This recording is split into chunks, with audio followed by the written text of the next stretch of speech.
Assalamualaikum warahmatullahi wabarakatuh. Selamat datang, selamat berjumpa kembali di Rebahin Aja. Di video kali ini Mimin akan menceritakan film yang berjudul Likolistiata yang rilis tahun 2022. Film ini menceritakan kisah cinta seorang wanita petugas dari alam baka yang terlahir kejam, tanpa cinta dan tidak bisa merasakan kehangatan selama ribuan tahun. Tidak usah berlama-lama lagi, mari kita mulai ke alur ceritanya.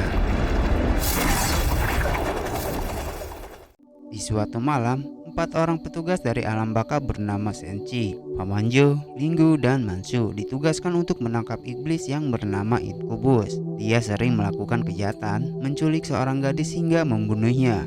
Di pertarungan, Senchi, Pamanjo, dan Linggu dapat dikalahkan oleh Inkubus. Mansu sebagai ketua dari mereka berhasil mengalahkan Inkubus dan menangkapnya.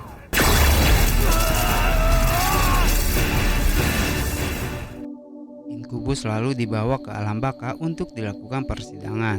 Di Sungai Lete, roh iblis Inkubus diceburkan ke dasar sungai, di mana Sungai Lete ini merupakan penjara roh iblis yang telah ditangkap oleh petugas alam baka. Di persidangan, seorang nenek bernama Mengfo membacakan kejahatan yang dilakukan oleh Inkubus, berbuat zina, memperkosa, dan membunuh. Akan tetapi Inkubus menolak tuduhan itu. Lalu pria tua masuk yang menyaksikan putrinya diculik dan tidak pernah kembali. Setelah 1 tahun mencari, akhirnya putrinya ditemukan di rumah Inkubus. Meskipun telah menjadi tulang, si pria tua itu masih mengenali karena gelang yang masih menempel di tulang. Inkubus tidak bisa lagi menyangkal dengan tuduhan itu. Nenek Mempo pun memberi hukuman kepada pria tua itu karena telah menyalahi hukum surga, menaburi lonceng hantu dengan darah, memanggil pemandu jiwa untuk datang membalaskan dendam kematian putrinya. Lalu mereka berdua pun dibawa ke api suci untuk menerima hukuman. Sedangkan Mansu ditugaskan untuk mengumpulkan mayat-mayat yang telah dibunuh Inkubus di tempatnya. Pamanjo dan Senchi menggali tanah yang dipenuhi tulang-tulang manusia. Lalu Mansu meminta Linggu untuk mengawasinya, sedangkan ia akan mandi di sungai Linci. Di saat sedang mandi, tiba-tiba seorang pria terjatuh ke sungai yang membuat Mansu menatap pria itu. Pria itu meminta maaf karena dirinya terjatuh dari pohon ketika sedang memetik bunga. Pria itu bernama Sahua, dewa rumput dari alam bunga. Hal itu tidak mudah Mansu begitu percaya saja. Mansu mencekik pria itu, akan tetapi sesuatu yang tidak biasa dirasakannya. Ia merasakan kehangatan yang tidak pernah ia rasakan sebelumnya. Mansu lalu membawa Sahua ke tempatnya. Sahua mencoba untuk kabur, akan tetapi tidak berdaya. Setelah Mansu menjelaskan bahwa Sungai Lete memiliki luas ratusan mil, memiliki kekuatan jika makhluk abadi seperti manusia tidak bisa pergi dari tempatnya, sama halnya dewa rumput seperti Sahua. Sahua akhirnya pasrah meminta maaf kepada Mansu kalau dirinya tidak bermaksud untuk mengintip Mansu yang sedang mandi, meminta dirinya untuk dibebaskan. Ternyata di sini Mansu memiliki niat lain dengan menahan Sahua. Mansu meminta Sahua untuk menumbuhkan kembali pohon yang telah layu selama ratusan ribu tahun. Dengan sekuat tenaga, Sahua mencoba untuk menumbuhkan kembali, akan tetapi yang tumbuh hanya sedikit saja, dan Sahua pun lalu pingsan.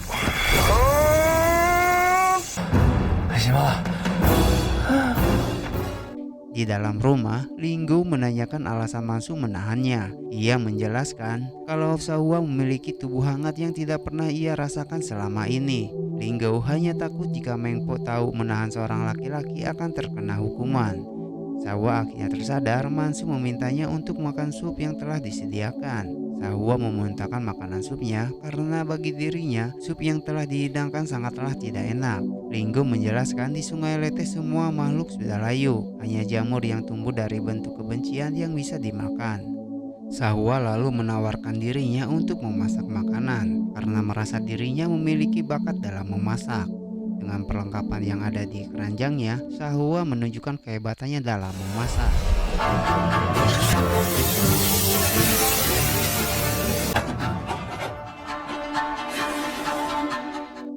Mansu dan Linggo mencicipi masakan yang dibuat Sahua.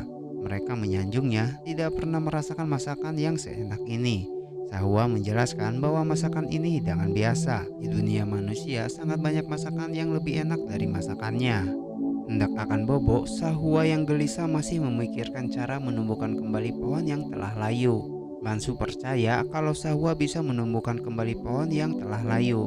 Mansu lalu menjelaskan maksud ia menculik Sahwa selama 1000 tahun kalau ia tidak pernah merasakan kenyamanan dan kehangatan ketika bersentuhan selain Sahwa.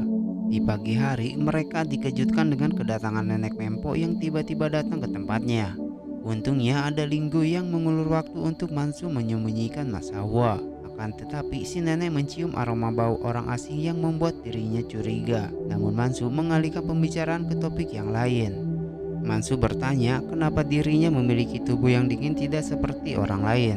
Si nenek mengatakan bahwa Mansu terlahir di Sungai Lete, tidak memiliki nafsu dan emosi, jadi tidak memiliki kemampuan untuk merasakan kehangatan karena ini sudah takdirnya. Si nenek mengatakan pada Mansu bahwa tujuannya datang meminta Paman Jo untuk tidak terlalu sering membunyikan lonceng.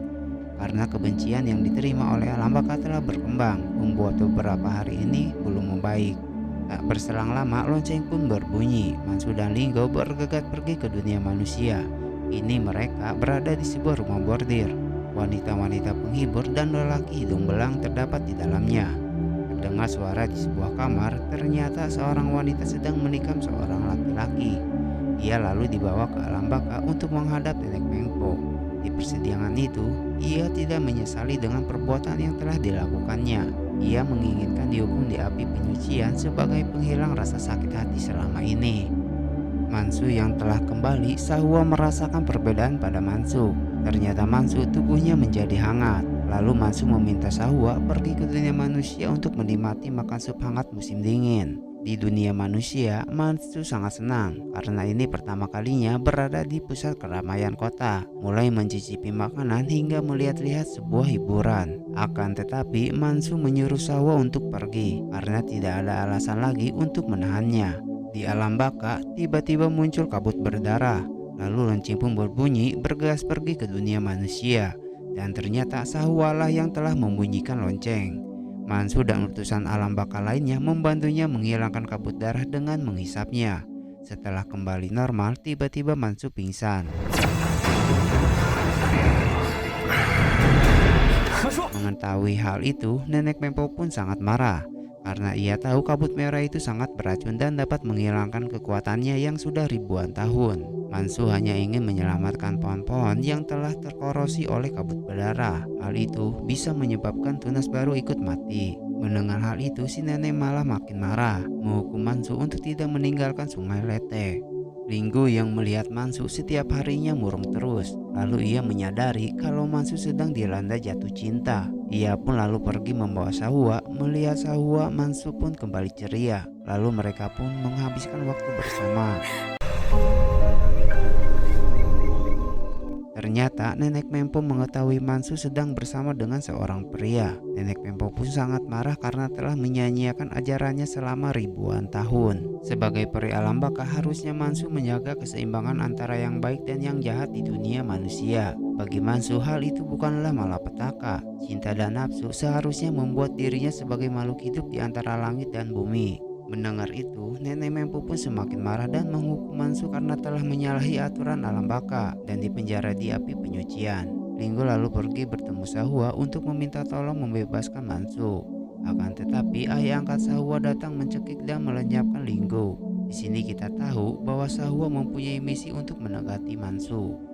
Kembali ke penjara api penyucian, Mansu menerima hukuman langit dan bumi. Karena telah melayani alam baka selama ribuan tahun, jika bisa melewati hukuman itu, Mansu terbebas dan bisa meninggalkan alam baka.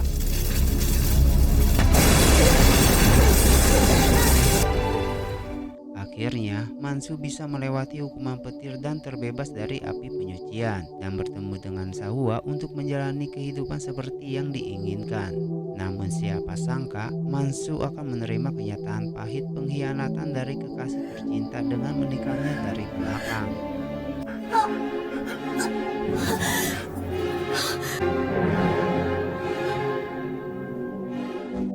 Mansu akhirnya tersadar dengan tubuh terikat dan tergantung. Terlihat seorang lelaki tua yang mengaku dirinya akan menghancurkan alam semesta dengan meneteskan darah Mansu yang telah berubah hangat dari dingin ke Sungai Lete. Ia ingin membalaskan dendam 1000 tahun yang lalu kalau dirinya pernah dipenjara dan disiksa di api penyucian. Dia pun mengatakan kalau Sahwa dikirim untuk mendekatinya, untuk mewakilkan hasratnya menerima hukuman langit dan bumi, dan menghancurkan kultivasinya selama ribuan tahun untuk memanfaatkan darah hangatnya. Dia pun menjelaskan kalau Sahwa dan Mansu awalnya satu. 1000 tahun yang lalu dia pernah menghancurkan alam baka. Akan tetapi nenek Mempo memaafkan dan menyuruhnya pergi. Sebelum pergi, ia menyerap esensi pohon suci alam baka dan membanjiri sungai Lete. Ribuan bunga bakung lelaba merah mati tenggelam. Hanya satu yang diambil oleh Mengpo dan ditanam di alam baka. Saat tumbuh abadinya hampir terbentuk, daunnya dicabut dan nafsunya terputus. Daunnya itu ialah Sahwa dan nafsunya ialah Mansu. Sahwa baru menyadari meskipun kedekatannya palsu, akan tetapi dia tetap jatuh cinta. Sahwa mencoba ingin menyelamatkan Mansu, namun ayah angkatnya memukul dan menghempasnya ke sebuah pohon hingga pingsan. Dia lalu menjalankan aksinya dengan membawa Mansu ke sungai Lete. Melihat sesuatu yang tidak beres, nenek Mempo pun bergegas mencari tahu penyebabnya. Namun tidak disangka nenek Mempo melihat orang yang telah diselamatkan 1000 tahun yang lalu bernama Yongye. Lalu Mengpo meminta Yongye untuk membebaskan Mansu. Namun dia tidak takut pada Mengpo karena dia tahu kekuatannya berasal dari roh pendendam dan kebencian dari sungai Lete. Dengan darah hangat Mansu, sungai Lete akan melawan arus dan para roh tidak akan terkekang oleh Mengpo lagi. Mamanzo dan Senji menyerang Yongye namun dengan mudah dikalahkannya. Nenek Mempo pun ikut menyerang akan tetapi dengan mudah juga dikalahkannya. Di tempat lain, Sahwa yang baru tersadar mengingat saat-saat bersama dengan Mansu lalu bergegas pergi menyelamatkan Mansu. Sahwa menemukan Mansu dalam keadaan sekarat. Dia meminta maaf dengan yang telah dilakukannya dan berjanji akan menghentikan ayah angkatnya. Mansu akhirnya mengembuskan napas terakhir dan melebur. Kepergian Mansu membuat Sahwa sedih dan marah. Namun secara tidak sadar, darah Mansu yang masih menempel di tangan Sahwa menyatu dan meningkatkan kekuatannya. Di tempat lain, nenek Mempo pun masih berusaha melawan Yongye. Tidak bisa mengalahkannya, membuat tongkatnya hancur dan terluka parah. Di saat itulah Sahwa datang dan mengalahkan ayah angkatnya.